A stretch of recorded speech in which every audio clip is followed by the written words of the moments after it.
And now from Whispers from Eternity, the caravan of my prayers is moving toward thee. The caravan of my prayers is moving toward thee. In the eyes of kindness, I behold glimmers of thy mercy. Even the bare trees of dark lives flicker with the myriad glowworms of thy shining life. The caravan of my prayers has been working its way slowly through dry wastes of arid doubts and furious sandstorms of despondency. Yet, at last, far-off glimpses of thy oasis of silent assurance have roused me in my drooping efforts. Eagerly I await the moment when I can slip into thy revivifying water my parched, thirsty lips of faith, and there drink deeply from thy well of bliss.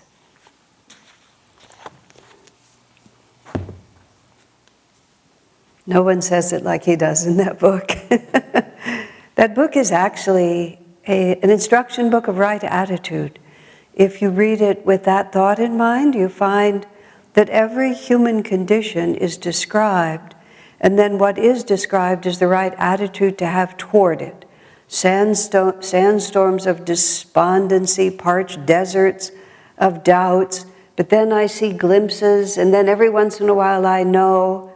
And so it just sort of tells you how to persevere. Swamiji himself said that his spiritual life was largely formed by that book, which is a very interesting statement. He puts it, I believe, in the introduction. I'm probably not quoting exactly, but that's the sense of it. Because it's a book of answered prayers. It tells us how to communicate with God. And because the language is really quite different than the language we would use, we might not recognize ourselves in it immediately. So it takes a little bit of concentration to actually see in the glorious language that he's using, that he's just describing what we feel. But as Swami said, he's just expressing it the way we would express it if we had the time to think about it and say it so well. So every time we read one of those whispers, you have to think of it not as someone else's poem, but as my heart speaking to the divine in the language of refinement that I myself might not be able to find, but nonetheless echoes my reality. Give me a moment.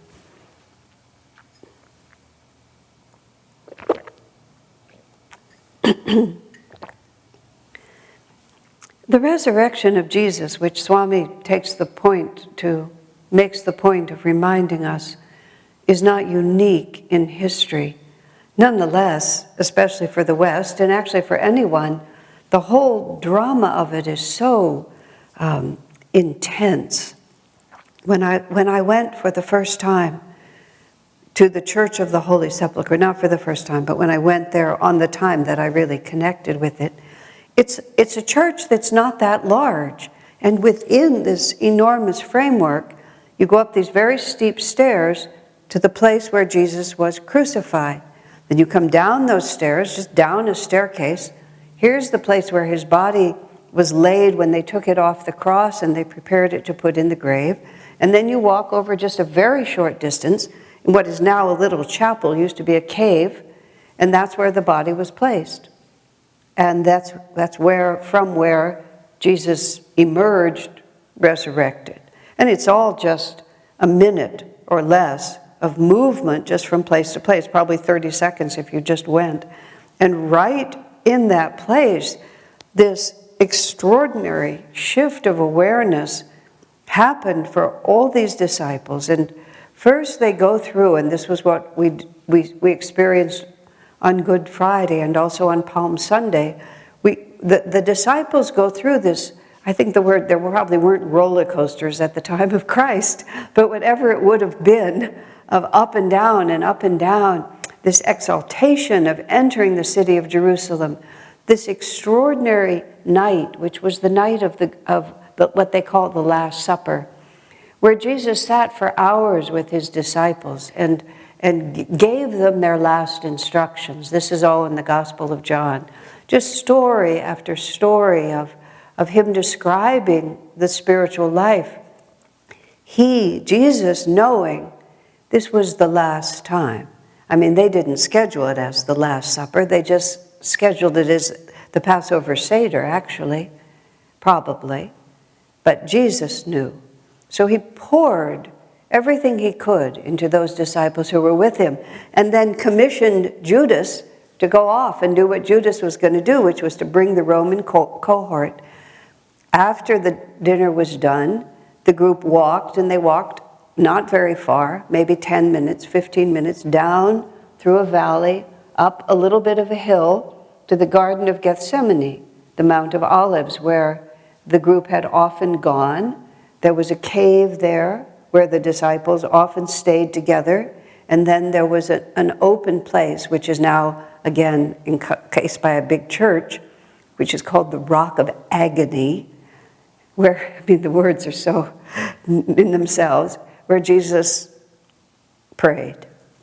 The disciples were in the cave. He was there.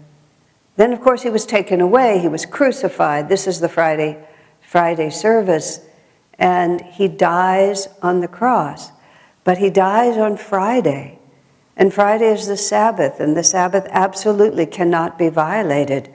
There's nothing that holds more power than the Sabbath. So they hurried the death of those who were being crucified because they wanted to get them off the crosses and settled before the Sabbath descended.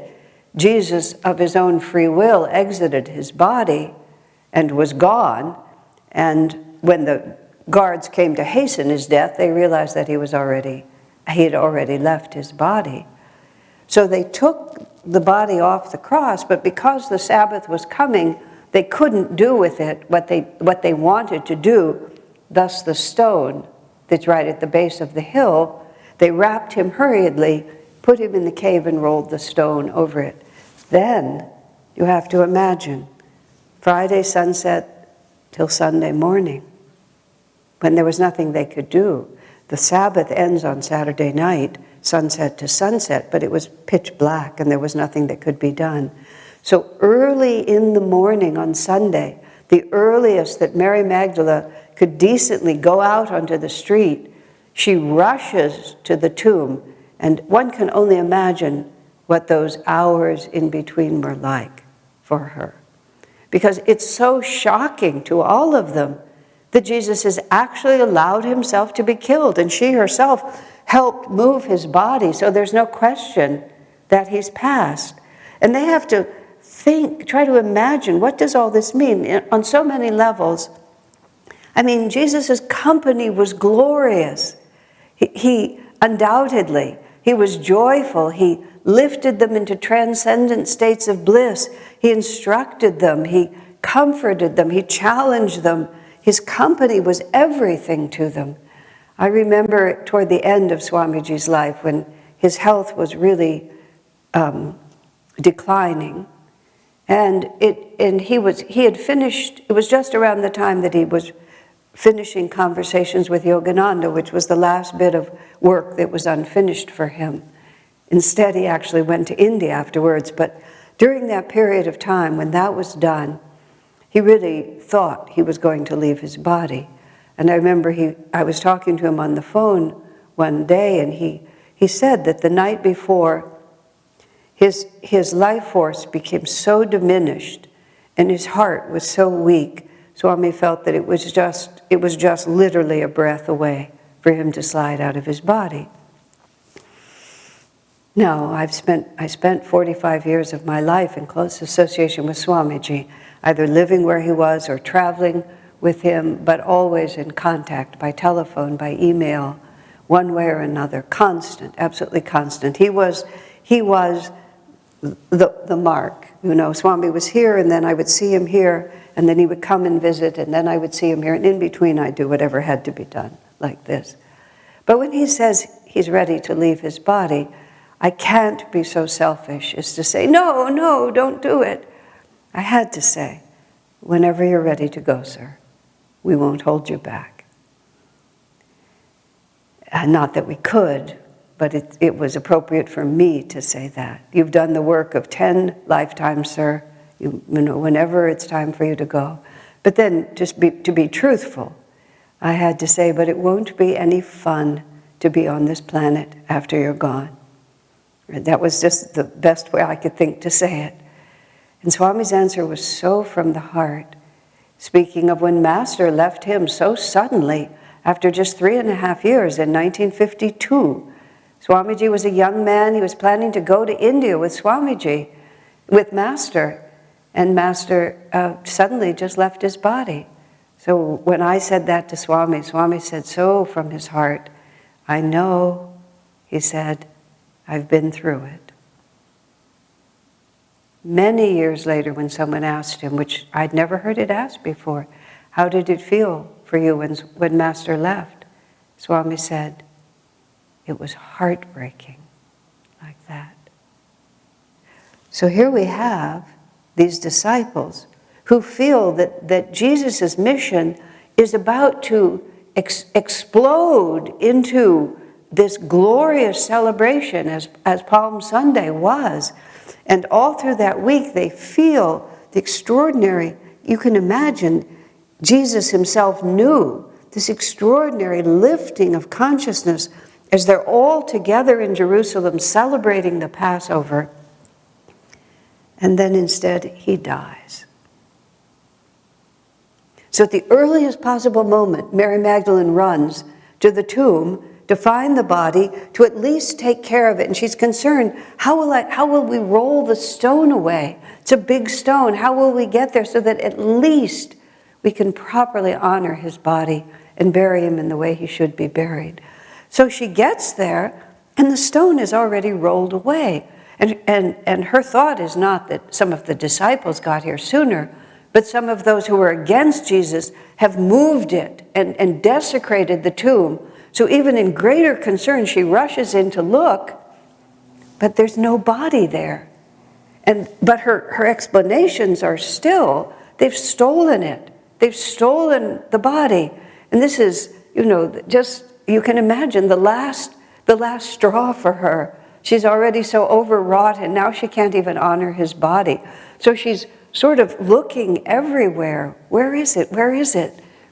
And she sees someone who she takes to be a gardener.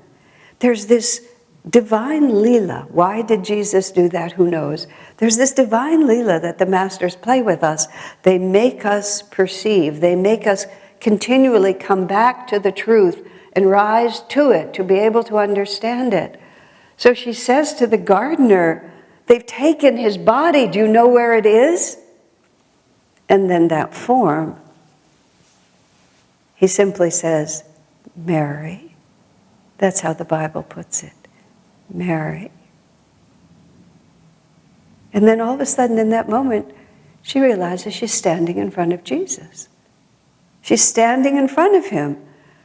All those hours of despair and agony standing at the cross, and she's standing in front of him. I mean, where in any kind of rational consciousness could she have put that thought, except that it was him and she knew it? And oh, can you imagine the freedom, the bliss, the release, the happiness, the realization that all of that suffering was just a dream, because the reality is, here he is. So she runs to tell the other disciples, he is risen, he is risen. And then 2 of the other disciples run with her, and they come to, and there he is. I mean, so glorious.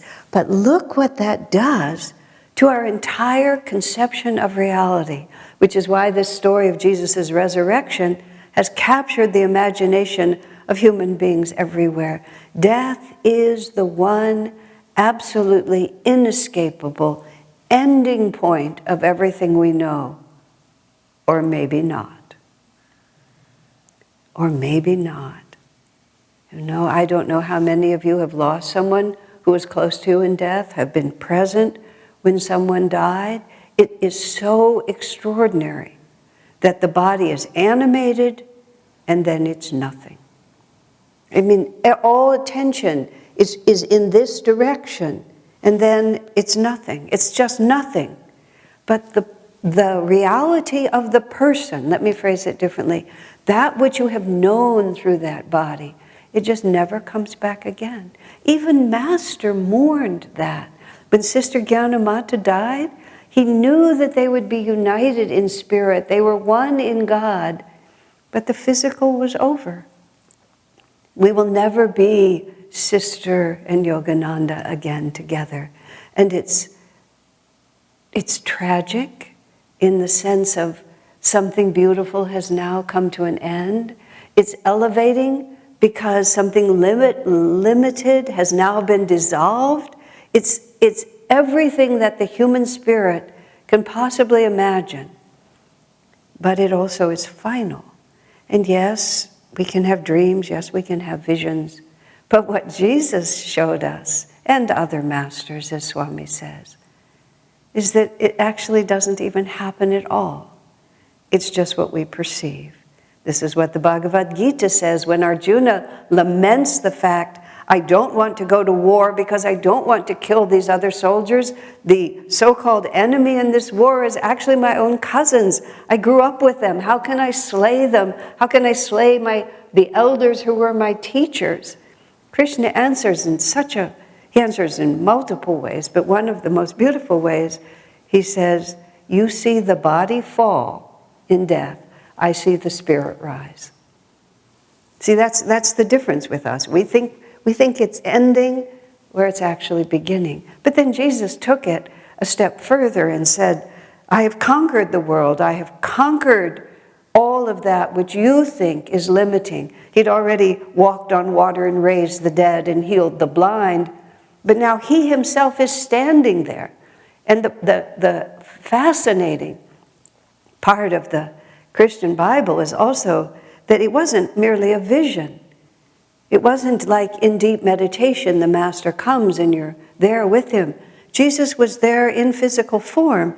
In Autobiography of a Yogi, when Yogananda talks about how his guru, Sri Yukteswar, appeared to him, he appeared in a physical body. It wasn't an ephemeral form.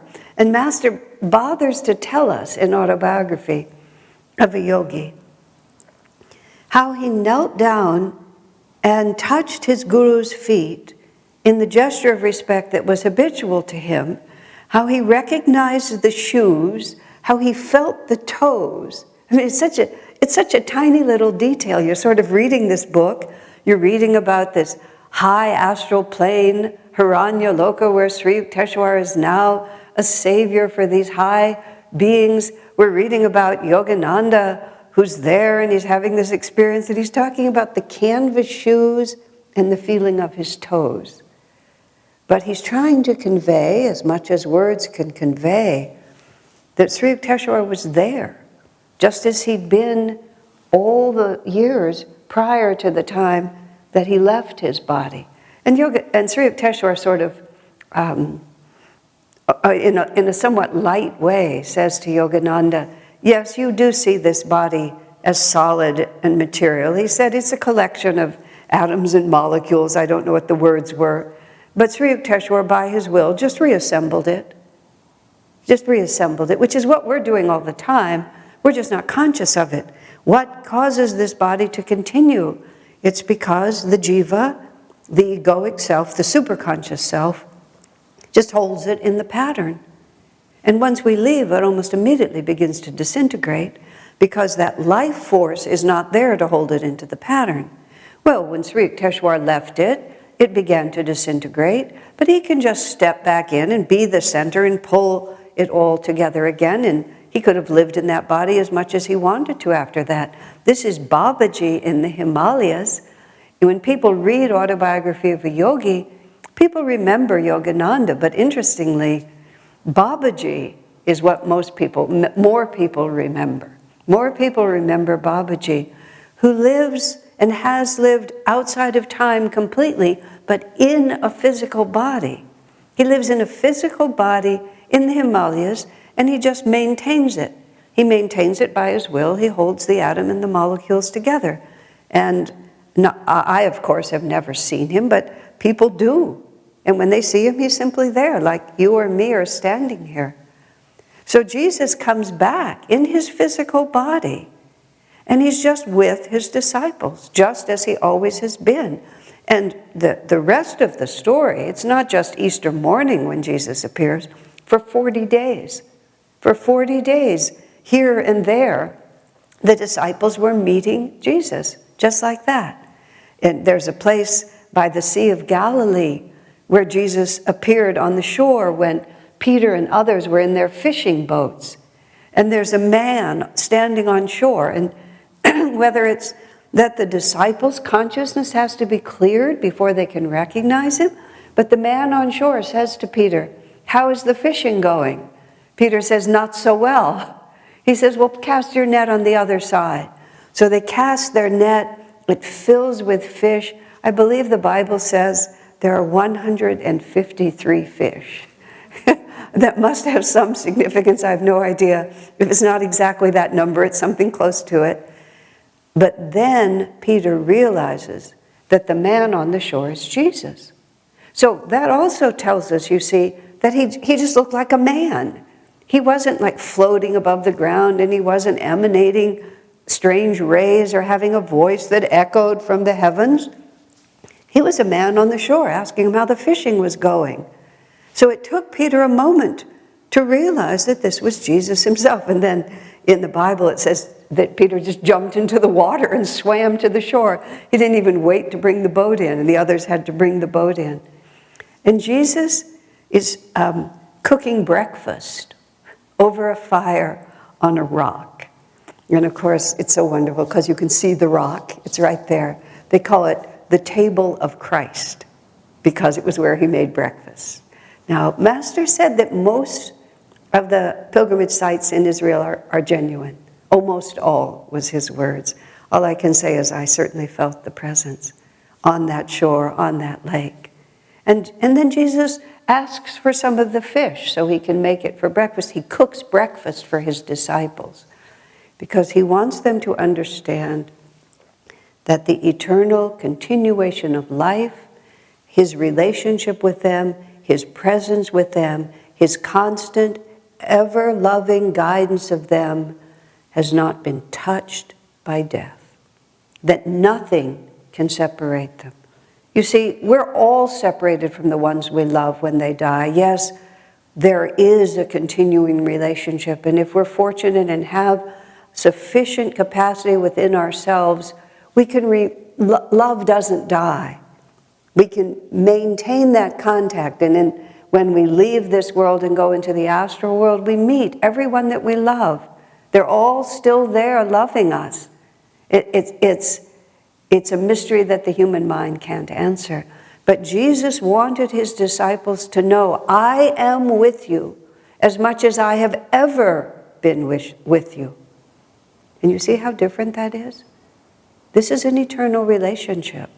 Master Yogananda speaks of how lovers on the beach pledge before the moon, sometimes this is how he writes it poetically, pledge their eternal love for each other, but the moon laughs because they die and their bleached bones lie there. I mean, it's just like, oh my heavens. But what he's really saying, but the promise of God alone, of God to love you, of the Master to love you, of Christ to love you, of Yogananda to love you, untouched. Be of good cheer, Jesus said, I've conquered the world. He didn't just mean I've conquered this little bit of society that's trying to stop me. I have conquered everything in creation. The consciousness of God realization, which is what the Master manifests, and the perfect love that he can channel to us, that perfect understanding. Nothing can take it away. Oh my. What that means for our lives, what that means for our own future, what that means for the dissolution of every sorrow, every sadness, everything that's ever held us back. All of it is just an illusion. All of it is just a misunderstanding on our part. People ask, why does God allow suffering in this world? Everybody tries to figure out how to answer that. This was a picture that came to me. I wrote it into the book, Ask Asha. If you think that someone has betrayed you, and you suffer from the belief of that betrayal, and even suffer for a long, long time over the belief that you've been betrayed, and you might have anxiety against that person, you might be angry with them, a whole series of cascading events can happen, but then at some point you discover it was a terrible misunderstanding. You were never betrayed. Is that person responsible for your suffering? Or is it just yours because you didn't understand?